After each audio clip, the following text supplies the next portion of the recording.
parti pour le deuxième essai de la bûche de Noël. Je suis en place, les bottes sont là, tout est prêt, on est parti. Alors on commence tout de suite par la sauce caramel, donc 200 g de sucre. Alors moi c'est des carrés de sucre que j'ai passé au mixeur, j'ai pas de sucre en poudre. Il faut 60 g de glucose, vous pouvez mettre 50 g de miel si vous n'avez pas de glucose.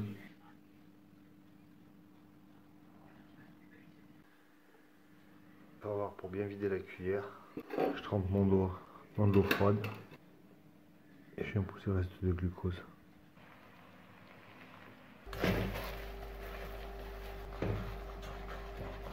Et on va venir déglacer tout ça. J'ai pris 160 g de crème, j'ai repris de la 35%. J'ai pas comme un bourrin cette fois, donc ouais, c'est beaucoup mieux. Il n'y a pas de bloc qui se crée. Ça reste fluide, ça part pas en vrai. Donc de la vanille j'en ai plus, donc je prends l'écorce de vanille. Voilà. Voilà, on met un coup de fouet et on débarrasse. Maintenant on passe au chutney pommes, donc on a nos pommes, j'ai pris 4 pommes que j'ai coupées en brunoise, le 60 g de sucre, 160 g d'eau et 80 g de vinaigre de cidre. Voilà mes feux, hein. Moi je suis à l'ancienne, hein. Les poêles elles sont à l'ancienne aussi. Donc je vais pas prendre de risque d'essayer de faire un caramel parce qu'à chaque fois, là ce que j'ai décidé de faire, je vais mettre les 160 g d'eau, je vais mettre le sucre, on va dissoudre tout ça.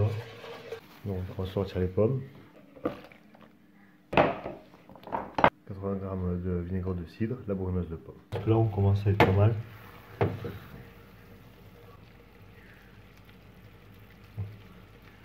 Donc c'est quasiment du sucre. Donc je vais mettre les pommes.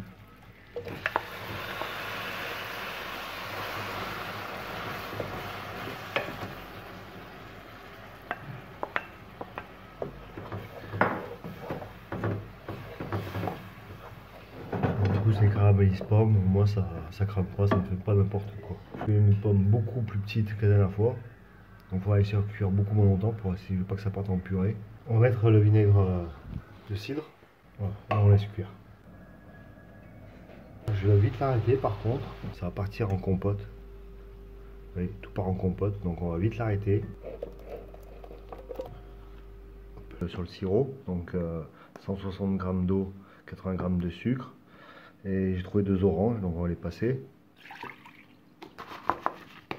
Vous pouvez mettre du jus d'orange, du jus de pomme. Moi j'ai mis du pulque orange. On touille un peu pour dissoudre le sucre. Voilà, on a notre belle ébullition. Plus efficace 2 oranges que le pulque orange. Je suis même pas étonné. On va se mettre en place maintenant sur le biscuit cuillère. Donc première étape, il faut monter les blancs. Donc petite astuce que m'a donné un ami pâtissier, les blancs je les ai cassés il y a 2 jours. Il m'a dit plus ils sont vieux les blancs, mieux ils sont faciles à monter en neige. Et j'ai mis la cuve et les blancs au frigo. Donc pour monter les blancs, la dernière fois j'ai fait comment? D'abord je les ai cassés comme ça. Après j'ai fait plus vite. Et après j'ai commencé à incorporer de l'air.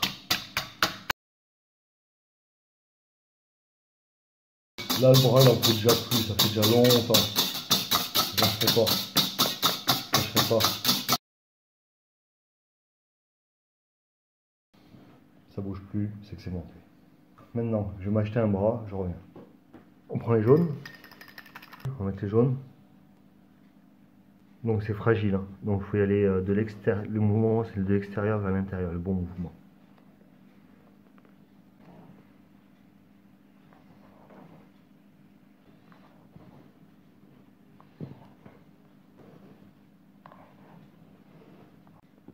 Donc ensuite on prend la farine et la maïzena. Enfin normalement c'est pas de la fleur de maïs. Moi j'ai pris de la fleur de maïs, mais normalement c'est de la fécule de maïs qu'il faut prendre. Bon, mais moi je fais avec ce que j'ai, hein. De toute façon vous me connaissez maintenant. Je vais mettre tout ça dans la préparation. On va faire comme il faut.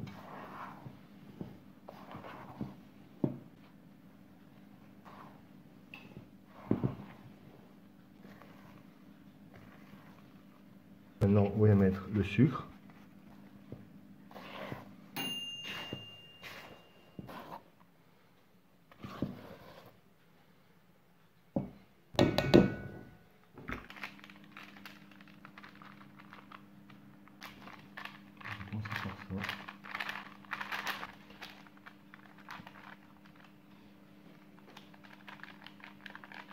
Je vais faire un premier essai comme ça, là le four est chaud bouillant, j'enfourne. En même temps, je vais faire un deuxième essai.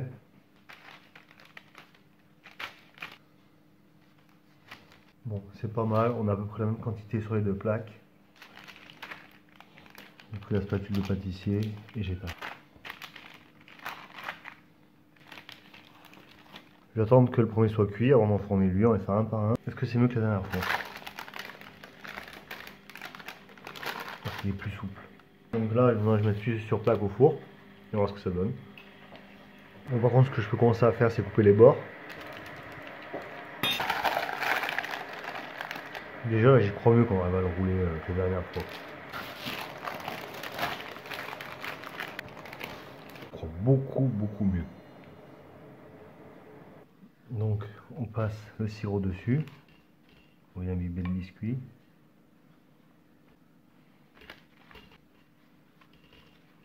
On voit le deuxième. Il semble cuit aussi. Il semble plus souple. Moins épais que hier. Bonne cuisson là. Il est hyper souple. Faut pas traîner. On va directement couper les bords. On prend directement le sirop.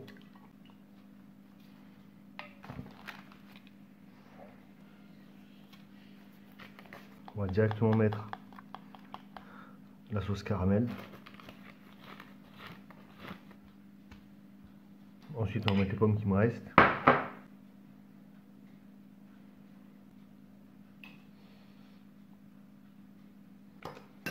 Mais écoutez, moi ce que je propose, c'est directement de la rouler.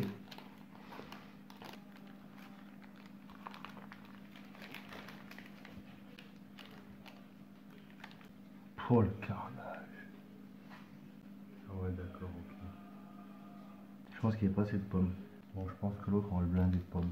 Donc on va prendre celui-là et on va arracher de la pomme.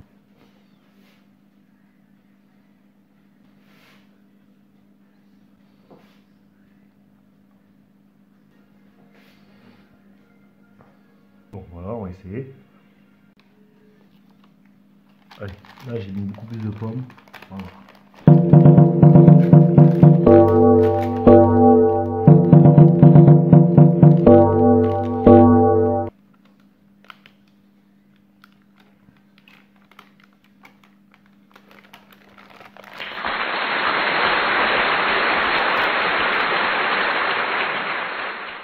Voilà, troisième essai. Yes! C'est pas super joli, mais c'est roulé. Non, je touche plus rien, je le mets au frigo. Donc on va faire monter la crème là. Donc j'ai pris 500 g de crème 35%, mais vu que j'ai une seule qui a marché, je vais pas tout mettre, je vais mettre que la moitié à peu près, hein, je vais faire à l'œil. Donc la cuve elle sort du frigo, la crème elle sort du frigo aussi. On prend le batteur et on fait monter la crème. Donc voilà, la crème elle est montée. On voit quand ça fait ça, ça bouge plus. On met un coup de doigt. Par contre, faut arrêter. C'est tellement trop après, ça sépare le petit lait du beurre et c'est foutu. Je mets en place pour la chantilly. Donc je prends ma sauce caramel. Et je vais venir la mélanger à ma chantilly.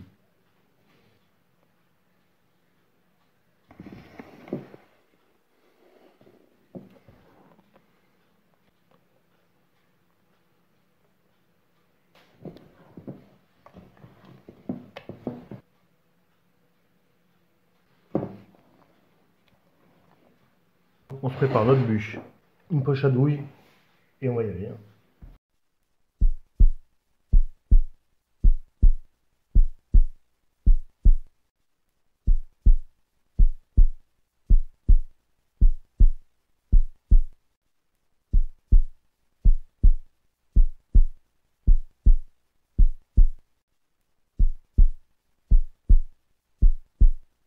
On avait fait ça une fois.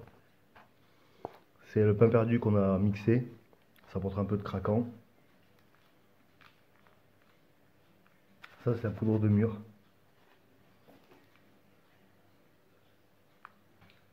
Bon ben voilà, on va s'arrêter là. Hein.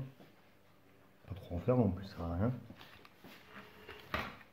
C'est déjà mieux que le premier essai.